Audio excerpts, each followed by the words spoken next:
CPI നട്ടലില്ലാത്ത പാർട്ടിയാണെന്നും brewery വിഷയത്തിൽ സമരരംഗത്തുള്ളത് BJP മാത്രമാണെന്നും സംസ്ഥാന president K Surendran.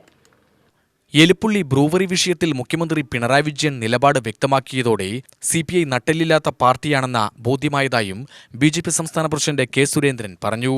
Kanjikode ബ്രൂവറിക്കെതിരെ BJP ജില്ലാ പ്രസിഡന്റ് പ്രശാന്ത് ശിവൻ നയിക്കുന്ന സമരപ്രചരണ ജാഥ പാലക്കാട് മന്തക്കാട് ജംഗ്ഷനിൽ ഉദ്ഘാടനം ചെയ്യുകയായിരുന്നു കെ സുരേന്ദ്രൻ. ബിനോയ് വിശ്വത്തിന് പിണറായി വിജയനെ പേടിയാണ്. ബ്രൂവറിക്കെതിരാണെന്ന കള്ളം പറയുന്ന CPI ജനങ്ങളെ വഞ്ചിക്കുകയാണ്. VD സതീശനും UDF നേതാക്കളും വാർത്താസമ്മേളനം നടത്തുന്നവർ മാത്രമാണെന്നും കെ സുരേന്ദ്രൻ പറഞ്ഞു. പിണറായി വിജയൻ എന്ത് പറഞ്ഞാലും അത് കണ്ണുമടച്ച് അംഗീകരിക്കുന്ന നാണമില്ലാത്ത ഒരു പാർട്ടിയാണ്, നട്ടമില്ലാത്ത ഒരു പാർട്ടിയാണ് CPI എന്നുള്ള കാര്യം ഈ നാട്ടിലെ ജനങ്ങൾക്ക് അറിയാം. അതുകൊണ്ട് ഇത് ജനങ്ങളെ കബളിപ്പിക്കുകയാണ്. LDF തർക്കമാണ്, ബ്രൂവറി അനുവദിക്കില്ല, ഞങ്ങൾക്ക് ജീവനുള്ളിടത്തോളം കാലം ഞങ്ങൾ എതിർക്കും എന്നൊക്കെയുള്ളത് ഈ പ്രദേശത്തെ ആളുകളെ വഞ്ചിക്കാനുള്ള നീക്കമാണ്.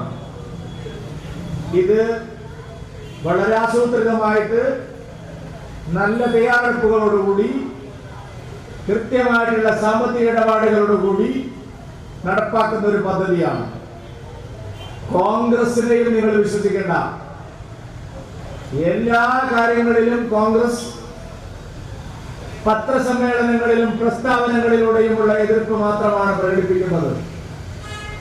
അവസാനം കോൺഗ്രസും സതീശനും ഇതിന് അനുകൂലമായ നിലപാട് സ്വീകരിക്കും. കാരണം UDFും കോൺഗ്രസും ഈ കാര്യങ്ങളിലെല്ലാം സമാനമായ നിലപാടുള്ളവരാണ്. LDF ഗവൺമെന്റിന്റെ കാര്യത്തെ പല കാര്യങ്ങളും എതിർക്കുകയും UDF അധികാരത്തിൽ വരുമ്പോൾ അത് നടപ്പാക്കുകയും ചെയ്യുന്ന ചരിത്രം നമ്മുടെ നാട്ടിലുണ്ട്. UDF സർക്കാർ ഇരിക്കുമ്പോൾ പല കാര്യങ്ങളും LDF എതിർക്കുകയും പിന്നീട് LDF വരുമ്പോൾ അത് നടപ്പാക്കുകയും ചെയ്യുന്ന ചരിത്രവും നമ്മുടെ നാട്ടിലുണ്ട്. ആശയപരമായ വലിയ ഭിന്നിപ്പൊന്നും പ്രയോഗത്തിൽ വലിയ എതിർപ്പുകളൊന്നും ഈ രണ്ട് മുന്നണികളും തമ്മിലില്ല. ഈ കമ്പനിയെ ഇവിടെ നിന്ന് ഓടിക്കുന്നതിന് വരെയുള്ള അതിശക്തമായിട്ടുള്ള രൂക്ഷമായിട്ടുള്ള ജനകീയ സമരത്തിന് ഞങ്ങൾ നേതൃത്വം നൽകും എന്നുള്ള കാര്യത്തിൽ സംശയമില്ല.